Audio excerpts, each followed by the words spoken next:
Welcome back, and now for part 2 of our interview with Miss Ciera Fraizer.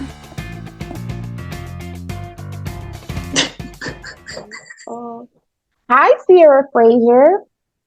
Hello, Jay Carter. How are you? I'm doing good. So for the audience, I'm probably going to edit this part out, but just in case I don't. So we had some technical difficulties, so we had to take a break, but we are back. So this is the rest of our interview with the amazing Ciera Fraizer. Thank you. I'm so excited to be here.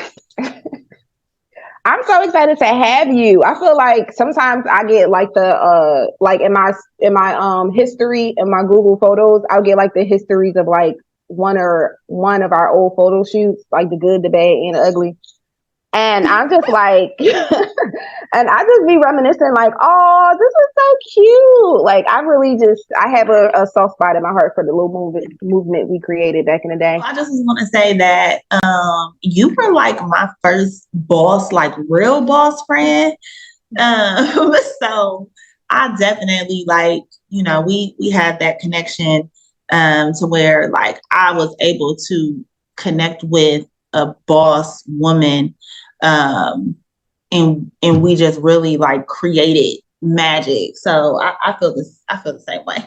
Yeah, it was the power in partnerships for real, because that was like, I worked with people before, and partnerships, not all partnerships mesh well. Like you can team up with somebody, but you don't have that like thing. I don't know. It's a thing that you had that it just makes sense, and wherever you go, it creates magic. And I feel like when we got together, we had that thing out of nowhere, and then it just worked. So that was my first example of a real business partnership, and having it look successful and having it be successful internally and externally. So that was definitely eye-opening and life-changing for me. And perspective-wise, just having you as a friend, I was inspired all the time. Like, and that was new for me too, because I'm usually, the person doing the inspiring around me. Like I get inspiration from some friends, but as far as like, I always would tell the Airbnb story. Like we were talking about Airbnb in the elevator, and then I look, and then you make a Facebook post like, I got an Airbnb. And I'm just like, what? That really like woke me up. Like, we're not talking, we're doing stuff. And I loved that. I love that. And that sparked the whole Jay Carter Airbnb stuff. So, period. Yes, definitely. If I could leave any advice for anybody in this that's listening to this podcast, having people around you that consistently push you just by being them, because it's nobody's job to push you like, get up, do this. It's nobody's job to do that. If anybody's doing it for you, it's because they care about you. But just having a connection with somebody that just like, you can look at them and see absolutely no competition, but just pure inspiration. Like, it's not about, oh, I'm going to do this, I'm going to do it. No, it's about, this person is inspiring the hell out of me. Like, damn, what am I doing? I'm still in bed. I need to get up. And we've had those conversations too, where I've called you or you've called me, and we just be like, I can't do it today. Yes. And we talk each other through getting up and keep fighting, because entrepreneurship is hard. Yeah, it's hard. And it's a lot of back end stuff, like you dealing with emotional stuff internally, self-development. I was just listening to a podcast this morning, and they were talking about basically happiness and entrepreneurship. And when we talk about entrepreneurship and we listen to our podcasts and we go to our seminars and whatever, and we're around our friends, it's all like grind mode, hustle, numbers, figures, systems. But nobody is really talking about, but some people do. Some people talk about like, read this book or get this gem from this book and something like that. But self-development, there's business development, and then there's just like that personal level of self-development. Like, are you happy without this business, or is this business your whole identity? Like, who are you, and what does the measure of success even look like to you? And so what does that look like for you? What does your measure of success look like? Mine is a little bit different. I feel like everything that I say is just going to be a little bit different because I'm just different. But I really think that I did find myself in entrepreneurship, right? So when I go back and I look at my old Facebook posts, and it's always like, I'm just a mom, I'm just a wife, I'm just an employee, I just go to church. Like, who am I? Like, who am I? What do I enjoy? What makes me happy? And I found myself within my business. Not to say that without my business, I wouldn't be happy. But that boss inside of me was like awakened during the starting of all of my businesses, with the daycare. At every level of elevation, I think I found myself a little more. So now I think I'm whole. Like I know who I am, and clearly I'm still, on this journey and still grinding. But I think that, the things that we go through in life really shape us. We're not just one thing. We're not just women. We're not just mothers. We're not just business owners, but all of those things truly make up who we are. So it's really hard for me to pinpoint it. But you did hit the nail on the head too, because that was one of the realizations for me. So your story and my story is similar, but backwards. Like you started lifing way before I started lifing. I started off with entrepreneurship, and that's all I knew until I became a mom at 28. Whereas though, like you started off with the mom wife life, and then found entrepreneurship and fully developed and picked that, and it kind of filled that bucket for you that was missing, like that craving for you that was missing. And but people don't understand that we are all just multifaceted people. Like you have a bucket I'm pretty sure a motherhood fulfills you with a certain bucket in your life. That's highly fulfilling for you to do stuff, to spend quality time, to see your children grow and glow into different personalities. I know that fills a bucket of it fulfills something in you. Then you have the wife life that fulfills something in you. Like that need for companionship, that lifer, like that life partner. You got that. And then outside of those things, you got you. Like, what do you like? The little intricacies about you that you like. And then you got this other side of you that's like this boss, big C, not the little C. That's a whole different side of you outside of being a mom and a wife. And I think that sometimes what happens is we just put so much into one or two buckets that's when the resentment or the depression or the feelings of it's got to be something out there. That's when it starts to fester, because we're not fulfilling all of our buckets. We're just like, no, we can only do this. We can only be domestic. We can only be entrepreneurs. So you said it right. I mean, like you're right now, you got that other bucket and you filled it with your business. You knew who you could be. You just probably couldn't see it because your other buckets were so full. But now once you start to fill that third bucket for yourself, it all starts to come together. Balance.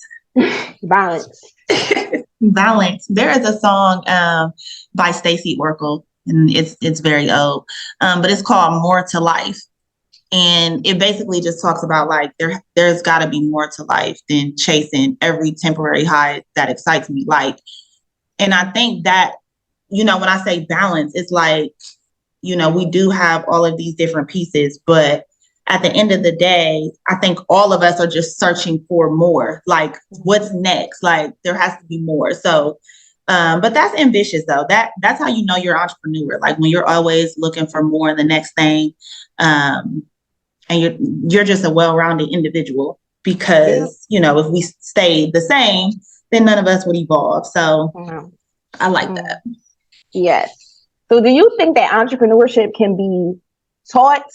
Or do you think it's something that's like innately in you? As a business coach, you cannot teach hustle. You just can't. I've tried, and I've given people every tool that they need to be successful. I have given them the complete blueprint. This is what I did, step A through Z. These are the mistakes I made. This is what you shouldn't do. And they have all the knowledge, right? But when it comes to going out and generating income, no, everyone does not have it. You can't teach it. And why do you think, like, what is it when, because I've been there, the coaching, that's why I totally gave up coaching. Like, I figure I'm not the best coach. I can do inspirational things. I can do one-on-one phone calls that are short-lived and have no contract, but I can't do the full-time coaching myself because I put so much pressure on myself as an individual. I have a high regard for myself.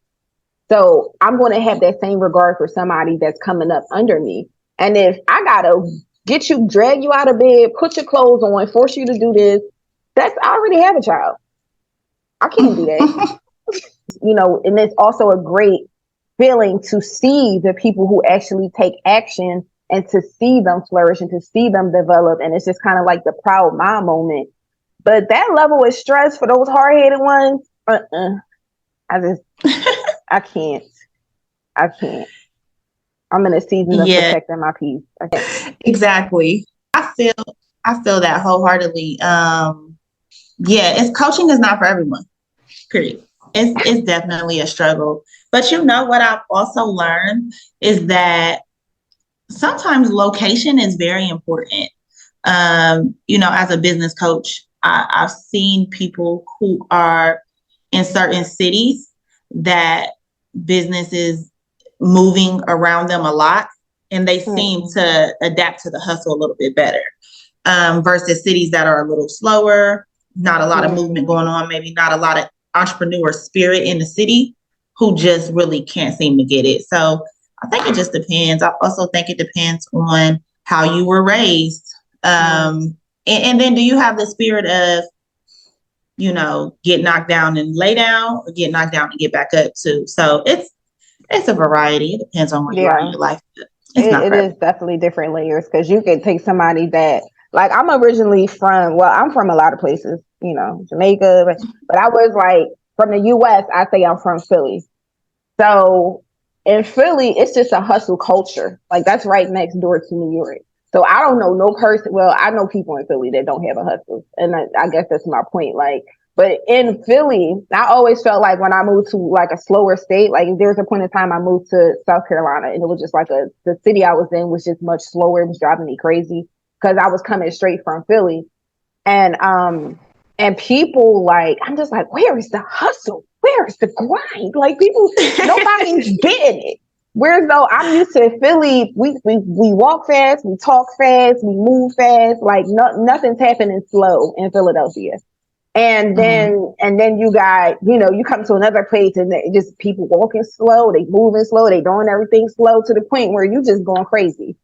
So, but then also in Philadelphia, I also know people who use every crutch under the sun as a reason to stay stagnant, to the point where it's just like, bro, you got to give it up. Like, what? How is this? How are you even making sense of this now? And then I figured, like, environment is so important, because then you look at the 5 people that they have around them, and everybody's just like, they get on the phone every day and comparing notes on basically like how they're so broke, or like how they're so disenfranchised, or how things are not fair for them. And the best thing that they can do is continuously stay in that, situation. There's nobody doing better. So environment is very important. Facts. Definitely. Yeah. So I think we kind of touched on this a little bit, the first half of the conversation, but you said you had an environment where you didn't necessarily have like entrepreneurs to a level that you were in, but you did have some people that encourage you along the way. I would say, like, I kind of touched on this, but just like when I was younger, being able to like, see my grandmother go to work every day, like her drive, her hustle, my aunts, my older cousins, just like seeing the things that they had, and kind of aspiring to have those things, one day just by working hard. But I really, like, when I decided that there's a lady named Rostine who had a home daycare, and she used to watch my children. And I was like, man, I would love to do like home daycare. I get inspired by other people and then I just do it. Like, cause I look at them, I'm like, this is a woman. She's a Black woman. She's married. She has children. She's successful. So why can't I, right? Like we kind of mirror each other. So I see myself in her and I'm like, if she did it, I can do it. And I did it. I turned around and I did it. That was my first 6-figure business. And I just operate in excellence anyway. So, you know, then, you know, with the credit industry, I started following people who was in credit that looked like me, who were women, who were, you know, mothers, who, whatever. And I started to see myself in them and they would post their numbers. They would post, oh, I made $1 million in my business. And I was like, I can do that too. So I just started admiring people. And where a lot of folks go wrong is instead of like admiring folks and wanting to learn from them and just being happy and proud for them, they look at people and they get jealous and they get envious and they block them and that I'm going to be better than, you know what I'm saying? It's just like, no, like you can't be that way. If you reap what you sow, right? Even if you sow negativity, you're going to reap that. So that's why I just always, you know, look up to people and try to learn from people, because the day you stop learning is the day you die. Yeah, and that does have something to do with like you as a person too, because it's like even when I try to chill, I can't. I'm like, I gotta read a book. I don't care if the book is industry related or not. I gotta learn something new every day. I'm always like, it's a craving for me. Like I have a thirst for knowledge, and I don't ever want that to go away. I was on the plane looking at the documentary of the history of GPS, and somebody laughed at me. I'm like, I want to know where they came from. But on the competition thing, that's so, I don't know what it is. I think that, I don't know, because I feel like we're in the same age bracket. I think the younger people have it way harder because they're like, we use social media as a tool, but I feel like younger people live social media. Like it's not just a tool. It's like a life. Like it's like your everything. And it's also where you really think like this is reality. That's the stuff that's on social media to the point where like you feel like you have to like compete with this pigmentation of, you know, whatever, somebody's living the perfect apartment, the perfect life, the perfect husband, the perfect aesthetically pleasing, like, you know, Tupperware and stuff like that. And it's just like, they just got that from Amazon just to make this video. Like that's what happened because they just wanted it to look pretty. And let me tell you something about perfect. It does not exist at all. At all. Like people, listen, I go through this so much to where people look at me on social media and my husband and be like, oh my gosh, you guys are goals. And it's like, we are absolutely not goals. You guys are human. Like, yes, we are human. We are two people going through life trying to figure it out. I'm not perfect. He's not perfect. I don't agree with everything that he does. He doesn't agree with everything I do. Like, and that's the issue with social media in itself, is that you only get to see the best of people. But then also nobody want to share their bad because it's not a safe environment. If I share, you know, some of the things that I went through, it's like, oh, you're negative. Why you did this or that, and you should have did this, or I would have did this. And it's just like, you got these warriors that's living in their imperfect lives going in on somebody for being an imperfect person. And so like, that's also pressure to always be the perfect aesthetic. It's just weird. I show up looking a hot mess all the time, so I don't care. My because my audience is going to attract from the information. Period. And that's all that matters. But I think social media creates depression. Yeah. And that's the scary part. I think for me, this is why I always try to, be very transparent, as you are as well. But it's like, because people look at your lives and it makes them feel like their life is less than. Mm-hmm. And I think that, even with people tell me all the time, you need to create more content, create content. I don't even want to talk to myself sometimes. Like, you think I want to get on this camera and talk to the world and do it every day, 3 times a day, consistently with the captions and the hashtag? Like, it's a lot. So, but yeah, social media is just such a false illusion of what's really going on in the world. And I never want anyone to like fall into a depression looking at other people. So you should always just try to get inspired and, not necessarily compare. Comparison is, what they say, comparison is something about how it's the enemy. Yeah. It's a lot. It's the enemy of, I don't know. They say a lot about comparison, but basically just take this gem. Nobody is perfect. Even the perfect people on social media in the big houses that have the best body and the most, aesthetically pleasing relationship, they probably just got in an argument and cussing each other out while they're taking that picture and just smiling through it. So, so like, just focus on you. Yeah.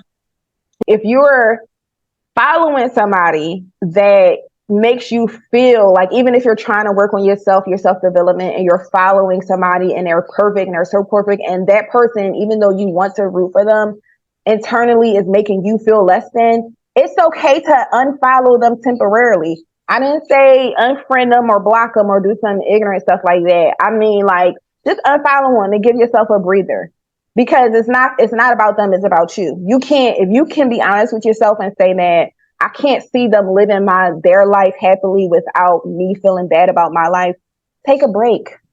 That doesn't make you a hater. What makes you a hater is hating. Right. Protecting yourself, like that's real. Let me tell you something. I don't want to say I had a hating moment, but I had a moment earlier this year. And it's a girl who I, was friends with on social media. We kind of started in the credit industry around the same time. And she just would steal my stuff. She would steal stuff from me. She would post it.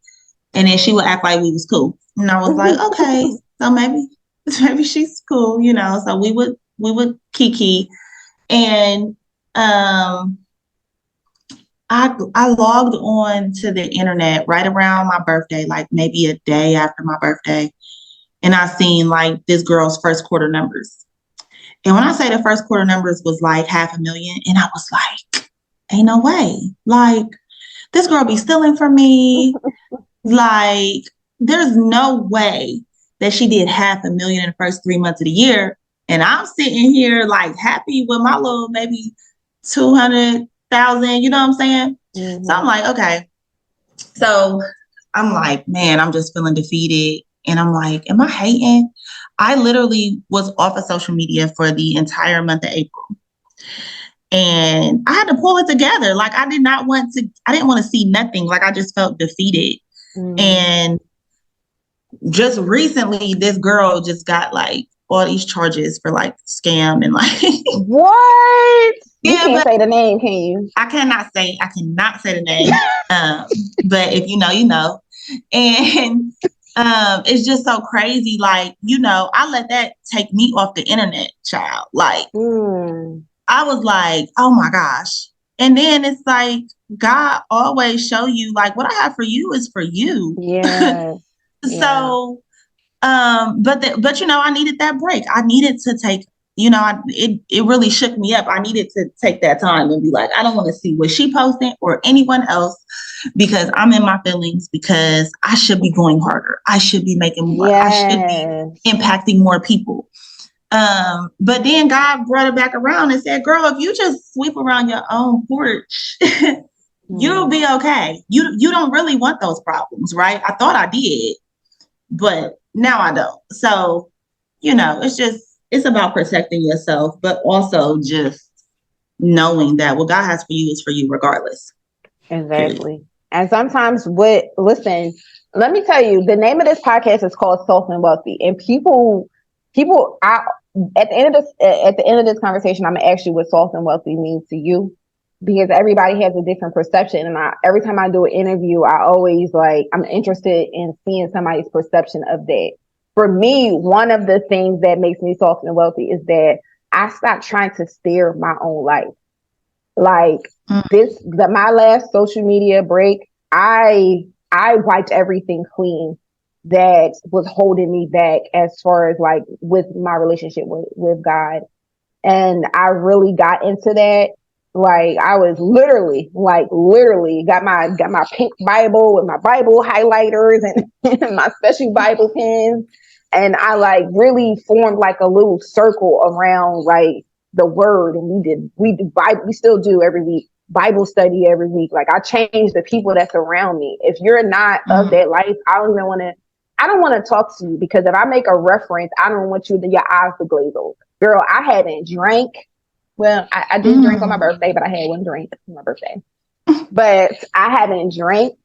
It's a lot of stuff that I gave up. I, started taking better care of my body. And once I took myself out the driver's seat and said, okay, Jay, you've been trying this thing for the longest, okay? And you keep crashing, or you keep ending up here at a what's it called? No outlet road.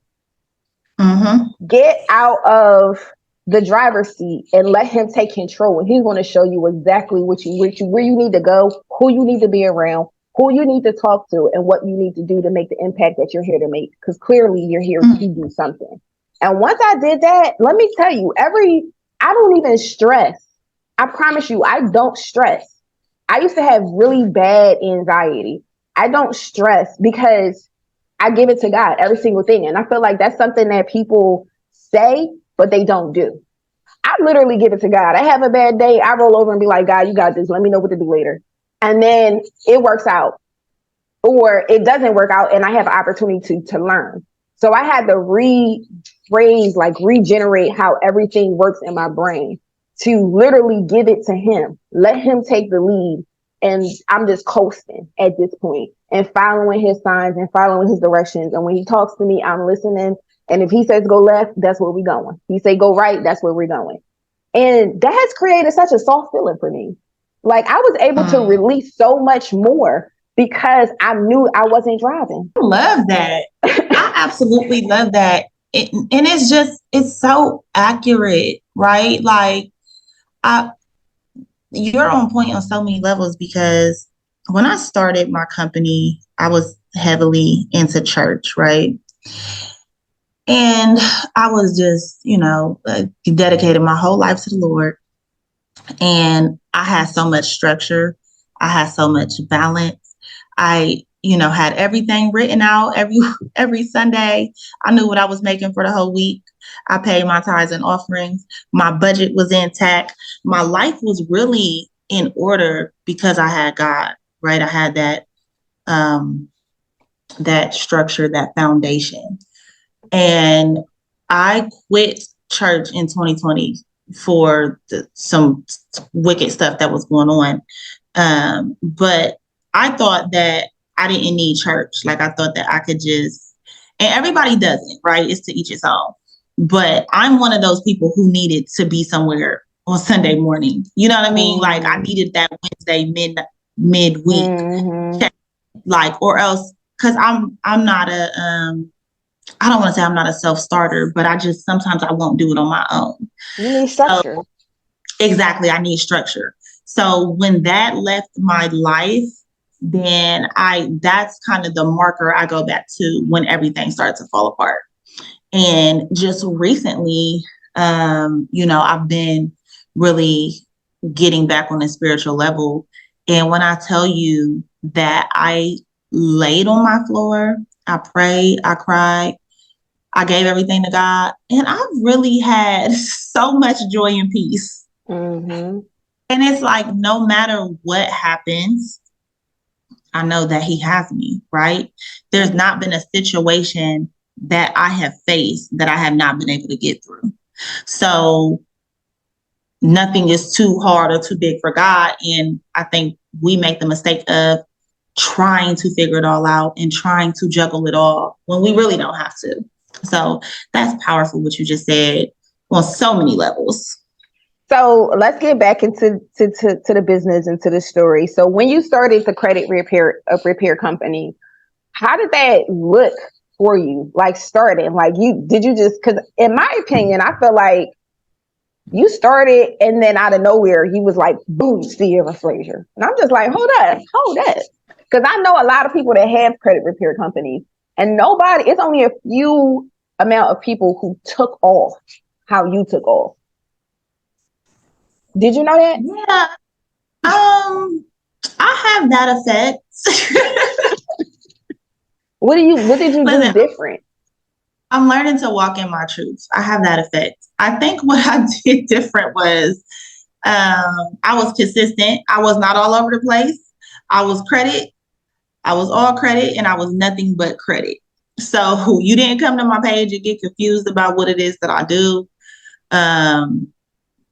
I was very hands-on in the beginning. So people knew that they could call me and get advice, information. They could call me and get, updates as to what was going on. I was sick, man. I used to do consultations for like an hour. Like we became friends on my credit consultations because I just was so invested. I just loved it. I was adding clients on trade lines for free, like not even an upcharge. And my monthly fee was like $50 a month. So it was all in the love of what I was doing. And I think that that's why it took off the way it did, because I had built personal relationships with everyone that I was working with. And I think that everyone was just rooting for me and they was just appreciative of, the information and knowledge that was being provided. So I believe that's kind of how it happened. That is exactly what one of the foundations that I feel like I repeat a lot on this podcast is find the thing, find the vehicle, find the thing. If you know that you want to do entrepreneurship, if you want to give it a try, it really doesn't matter what you do, because what you just gave was probably identical to my formula for when I decided to become a realtor in a brand new city, not knowing anybody. Like it was like, okay, how are we gonna pop? Because don't nobody know you, sis. And right. And it was just like, choose a vehicle, focus on that vehicle. That's who you identify with now. The only thing different is that I didn't change my name to J Real Estate Carter, but you changed your name to you changed your name to Ciera Credit Repair Fraizer. Like you wasn't playing. You was Credit Lady C on other platforms. Like you always was posting. And then another thing that you did was, like you said, the information. You was giving the gems every single day for free. People were coming to your page and getting education and getting it in a friendly, authentic tone, because you were writing, like, sometimes when I read your post, I read it in your voice. Like you're writing how you talk. And then you were going on live like every day too. Yeah. Yeah. You was going on live so the people could see you. And now you gave them something to look forward to. They were reading your posts. They were getting that information. If it wasn't information, it was inspiration. And then they will see you also. And then you put systems in place to provide that extra level of customer service once they put their money where you were. Even if you said $50. That's all they was giving. Same thing with me. I was doing credit repair for free. I was giving out free t-shirts, doing credit repair for free. I was driving I was inviting people to my office. I had like a whole board of like cheeses and wine, and I was giving it to people just for a home buyer's one-on-one consultation. I got wine laid out and snacks, and I sent everybody home with a mimosa and a gift bag. I was doing all of that. So when they came to me, it was an experience that they could now go on social media. Right, period. They can go on social media and then post about. And now what do I have? Social proof. So now people leaving my office with a smile and a bag. Other people want to come into my office and see what's up. Like, what is this girl giving out this free stuff? Then I had the boxes. So nobody does a better experience than Jay Carter. Like, let me just say that any type of event you put on, or even us, like just as a team, whenever we put an event together, I'd be like, just do what you want to do. Because I already know that it's going to be 10 times whatever my vision could be. Like, nobody does it better with the Jay Carter experience. Period. Oh, I'm gonna take that clip. Thank you. Thank you. But no, it's two brains working together, because you have that same thing. You have a lot of the systems I was doing. I might have spent the time in front of the computer to learn how to do all these systems, but you had the brain to do it. You just needed the help with the delegation and to put that together. So it's the same thing. It's really the same thing. Like, you have that visionary brain, and that's the reason, like you just said, it's the special sauce that most people don't have. So that's why I was kind of, that goes to the thing. Find a vehicle, make that foundation, become obsessed. And I know you didn't even say this, but I know one of the things you did was consistently educate yourself. You, like you said, you probably followed a bunch of people that was doing what you did. You looked at them, you studied their page, you probably saw what worked and what didn't work. You maybe even inboxed a couple people for advice. And exactly. And you became obsessed with that realm. Once you have that foundation, then you create your branches, like credit repair. You had to be Ciera Credit Repair Fraizer on a high level before you can say, okay, now I want to branch it to business credit. Okay, now I want to branch it to these other businesses that I have. You got to have your core foundation. You cannot, I was telling my sister this the other day, like, you can't wake up today and think, what can I do to make money? And you start on this journey, and then tomorrow or next week, it's like, I'm not rich yet. Let me start something else. Or next month, I'm not rich yet. Let me start something else. Because you really are wasting time, energy, and money doing all of these things where you could just literally stick to the script. I watched this YouTube video. I always watch YouTube videos. YouTube University is everything. Real thing, yes. It is. Especially the good ones, not the fluffy, salesy ones, just like the good information ones. Yeah, and you can find the good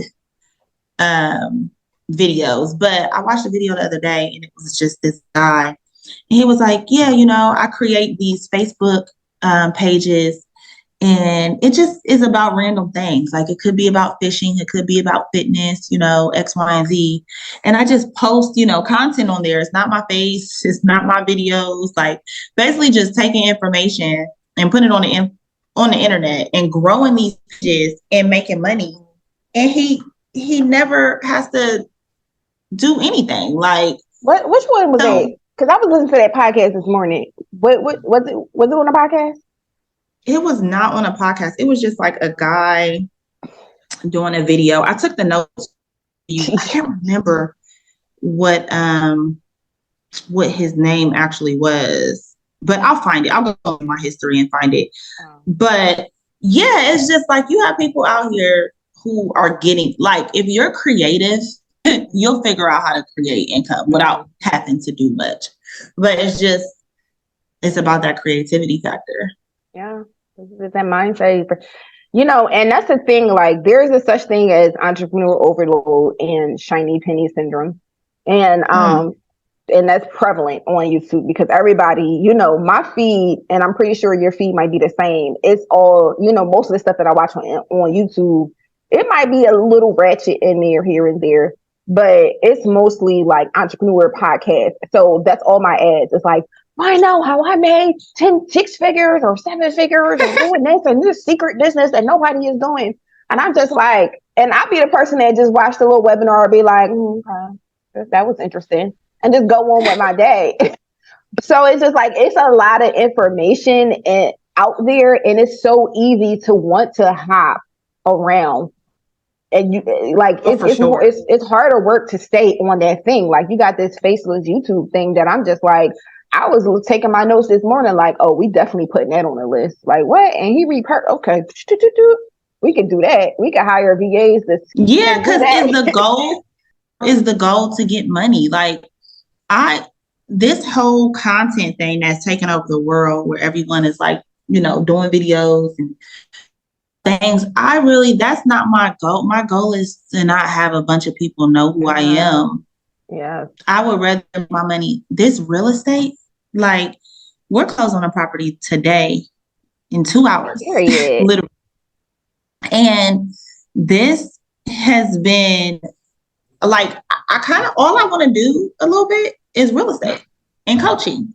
Like, I don't necessarily want to do things that where I have to put my face on it, or I have to, you know, be the face. If I can create a Facebook and YouTube channel and I don't have to show my face or say anything, but those deposits are hitting every day, I am okay with that. The first time I experienced that was Airbnb. Before that, every single business that I had in place was an active business that I had to either sell my brand. Now, thank God, some of my services, I didn't have to sell my face, because it is exhausting and it's also brand confusion when you do a lot of stuff. But that doesn't mean that you should, like, once you create the foundation and you want to branch off, you can create other departments in your business. Like I created different departments. Like, my goal is to also not be a face of my business. Actually, I wanted to cancel that out last month, and then something told me to come back. But faceless or whatever you can do behind the scenes is ultimate peace. But do you feel like you would have a bucket missing if once you completely go and you got the real estate, maybe you got faceless YouTube, you got some other things and partnerships happening on the back end, investments here and there? Do you feel like, okay, I'm gonna be totally content not being on social media, not being out there? Yes.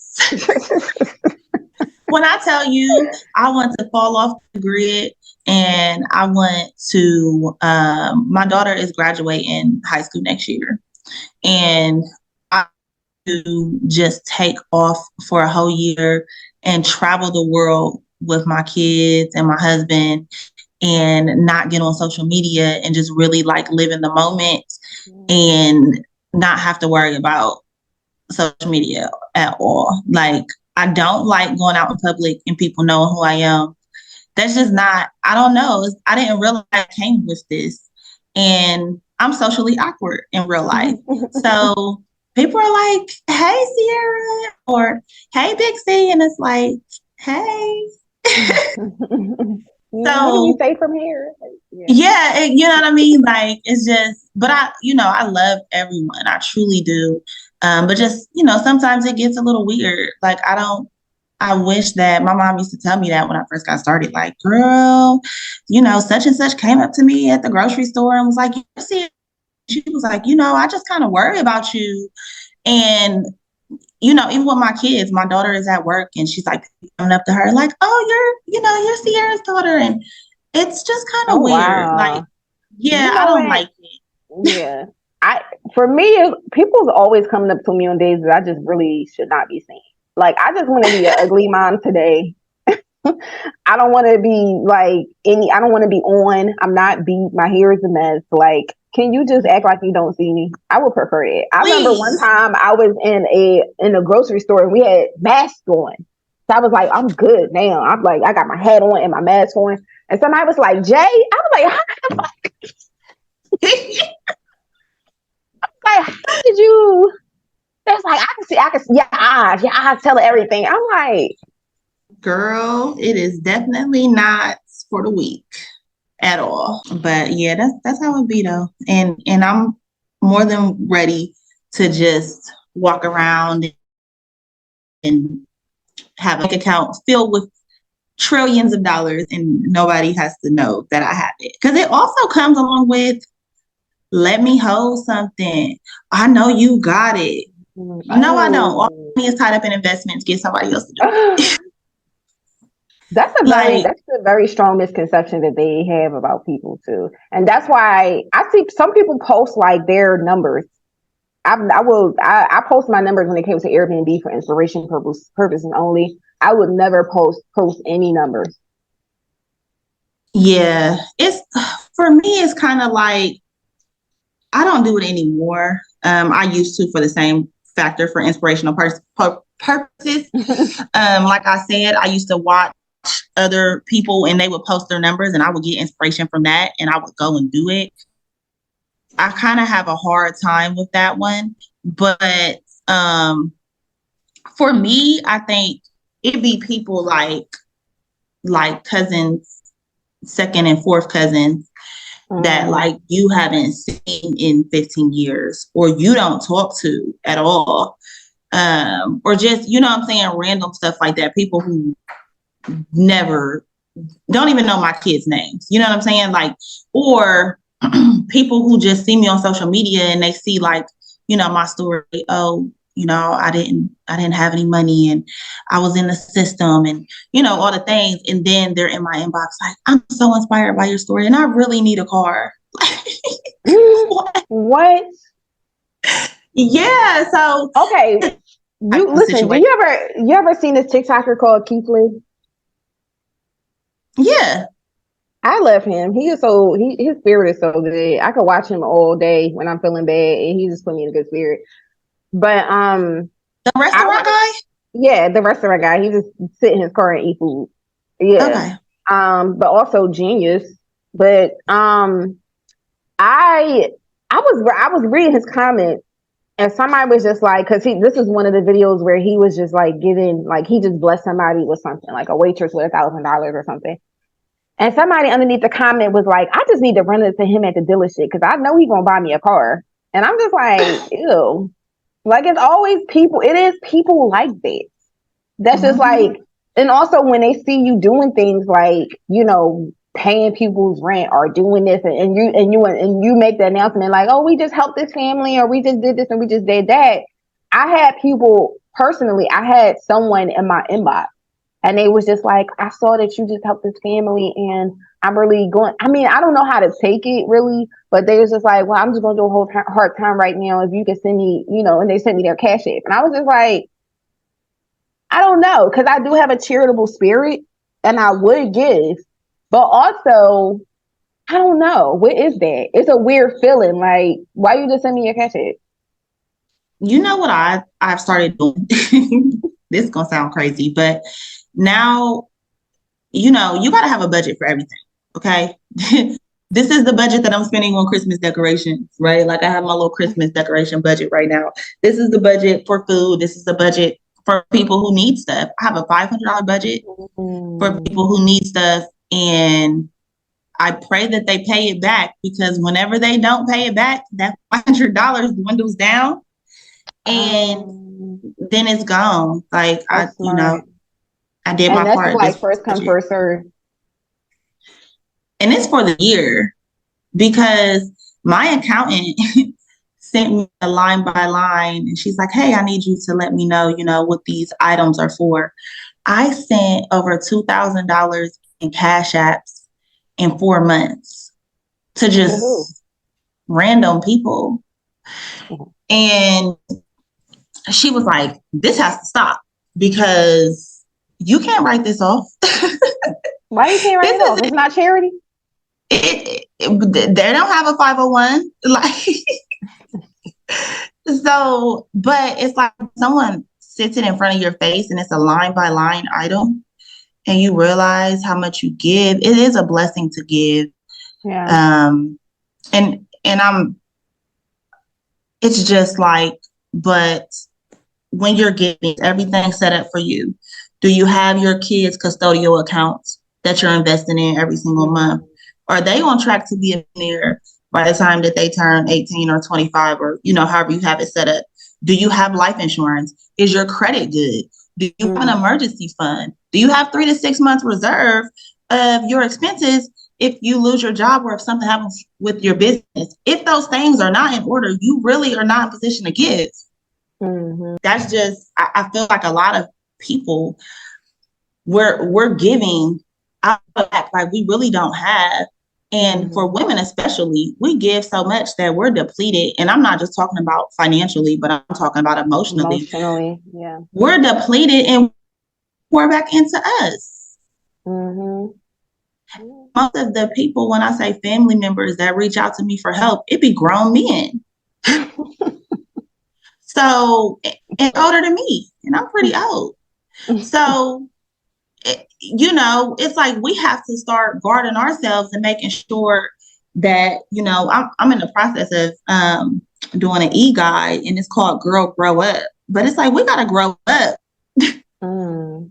We got to put on our big girl pants and be able to say no. Part of growing up is being able to say no. Part of growing up is being able to look at your financial situation and knowing, I can't really afford to give to anyone right now, and being okay with that, because you know what's best for you. Yeah, no matter what kind of, the thing is, it be the people around you, because you might know, I've read so many stories and heard so many stories about this particular subject, men and women. Because I was about to say, I seen a clip with Tyler Perry was saying, his first time he had some money, he gave it all away. He was at zero because he gave it all away. The second year he had 7 million, he gave it all away. And it was just like, he had to realize, like, just what you said, his foundation was not intact. So just because he had a taste of money, he wanted to spread. But what you realize is, with those people that you give, it's likely that you might be stopping the bleeding for them, or putting a Band-Aid on it. But they either going to get cut again, or that Band-Aid going to fall off and they're going to continue bleeding. I'd rather just give somebody game. Like, listen, this is how I did this, or this is the playbook for this. And then it's up to you to make those moves, to do exactly what I did, instead of you trying to take money. And that's just after like the first and second offense. And this is just family specific, because I don't have I'm a person too. Like you just said, I got to make sure that everything around me is floating. Do I have X amount of dollars? My daughter, her funds, is her accounts funded? Is she good? Does she have what she needs? My immediate people in my life, are they good? Then I could worry about outside people. But I feel like the people that's on the outside, they whisper, especially family. And I'm not talking about anybody particular in my family. I just want to throw a disclaimer out. I don't want no phone calls. I don't want no. But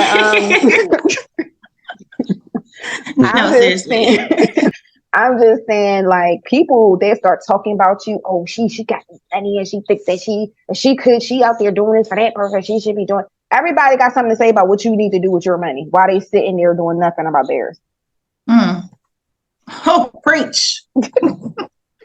And that can make you feel some type of way. That can make you feel like pressured to help, because you don't want to look bad, or you don't want to, what I'm saying? Like, feel like you're trying to flex on nobody. And you love everyone. Like, I feel like, I don't know. I feel like we love everyone, and people's stories, we really want to help them. But we can't. We just can't. If you helped everyone, you would have nothing. Yeah. And everyone got a story. I got a story. Nobody helped me.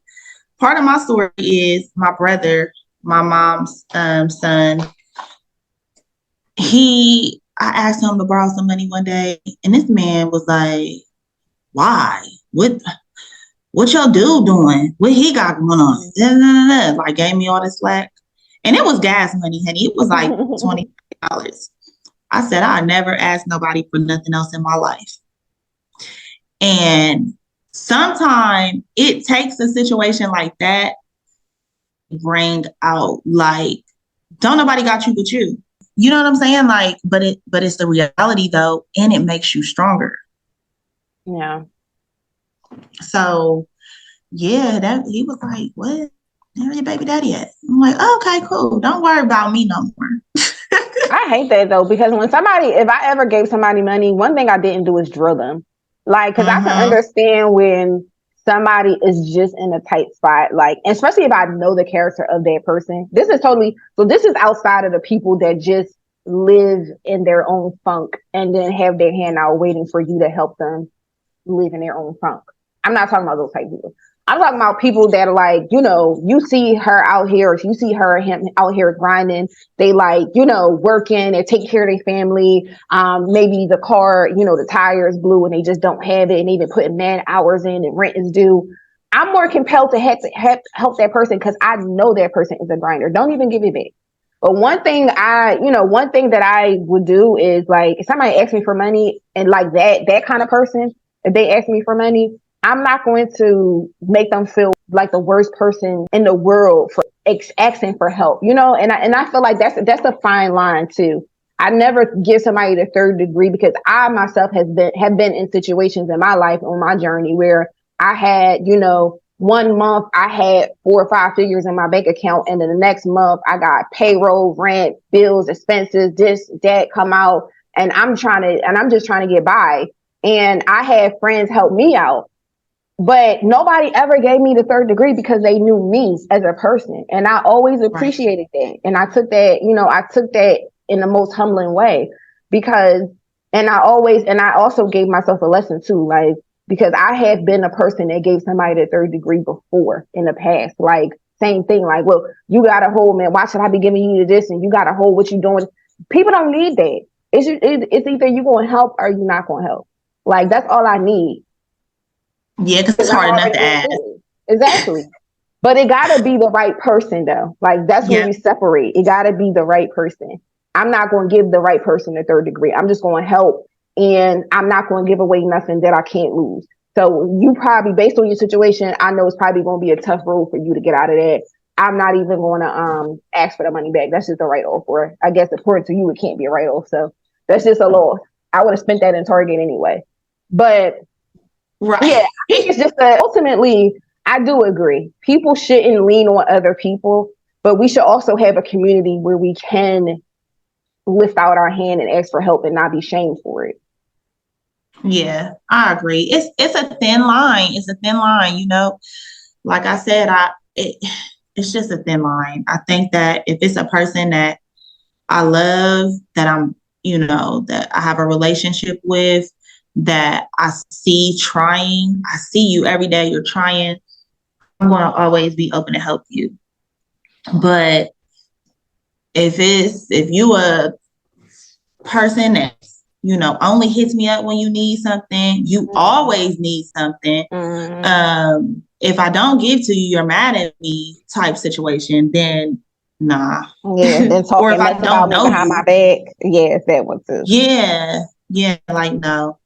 So, you know, we've adopted families together. We've adopted whole schools together. Like, yeah. So giving is not the issue; it's the people. I felt better giving to a whole school than I felt giving to some people in the past. So, even if it costs more money, even if it was a little ghetto in the process, we did it. We did it, and I would gladly do it again. So, yeah. So I feel like we touched on some amazing topics. I don't even know how long this recording is. I will have to break this up into clips because it was so much good information, and I love the format and how it's just more so of a conversation. Where are you at right now, and where do you feel like you're going in the next 5 years? Apparently, you're going ghost. But where do you feel like you're going? Oh my God. So I am in a place right now where I just want peace and love and happiness. I want to be a better mom. Entrepreneurship takes you away from mothering sometimes. And one day you look up and it's like, oh my goodness, right? So I want to spend more time with my children. I want more real estate. I want more rental properties. I want money that is on autopilot that I don't necessarily have to work. I don't want to say work for. You know, I want my money to be residual as it is, but just on a better level. And I just really want to impact the world. My goal is to close this generational wealth gap. And that is between all minorities, you know, and everyone else, right? The people who have always been doing better. And that's really just my goal. However God sees fit for me to do that, I'm going to do it. But that's really where I want to, you know, put my time and energy moving forward. So is there a retirement date for the Credit Lady C? Like as far as the credit repair company, or is this something that's going to be evergreen with maybe you not being the first person, the first point of contact or the face of the company? If I could quit credits, I would have done it by now. I can't. We go together real bad. But I don't know. I mean, I'm not that hands-on with it at this point. But it is a piece of me. I think I always love credit. I'm fascinated by the way it works. I'm fascinated by watching people's lives transform. I did a coaching call yesterday, a business coaching call with one of my former credit repair clients, and she bought a house and I didn't even know. And it's just like, I am closing a generational wealth gap with the credit repair company, with Fraizer Consulting Services. So I don't think I'll ever let it go, but we'll see. Yeah. I mean, and you don't have to. It could live on beyond you. One of your daughters could take it over. You never know. Yes. Amen for that. I mean, that might have to end it too. You got a whole line of Fraizers in there. I sure do.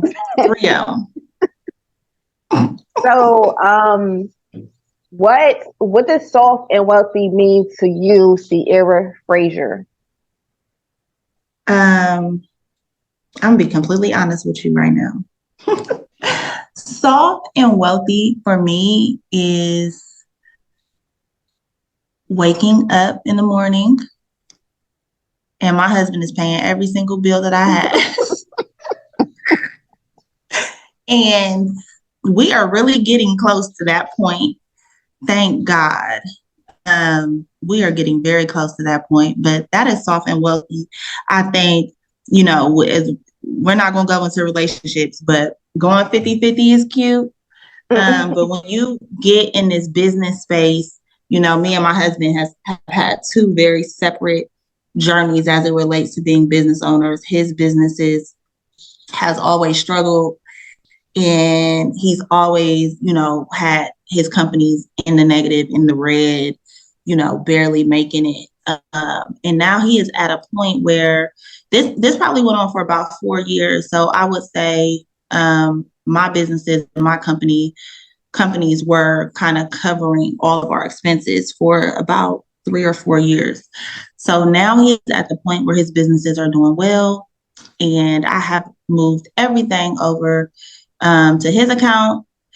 So that is where I'm at. That is soft and wealthy because my money is my money and his money is our money. God. And that's the tea. Listen, that's goals for a lot of women, especially the entrepreneurs, because people don't understand that I want to run a business, but I never said I wanted to be the man and do all this other stuff. And yes, I want my bills to be paid too. And our money and the money that I generate is just that covers the other expenses. People don't understand it. Before I go real quick, I had this conversation with a close relative just the other day, actually, really just the other day. And I said, I don't care. I really don't care if my man generates less than me because I'm a high achiever. So there's not going to be a time in my life where I'm not always going to be seeking a higher, form of life. And that's always going to come with high income because that's the way I designed it. So if I'm dating a guy and he makes, 6 figures or whatever, but he can pay the household expenses, I'm okay with it. The person I was talking to, she didn't get it. She was just like, well, how you can be okay with making more than him, but he pay the bills? That don't make no sense to me. I'm like, no, you don't get it.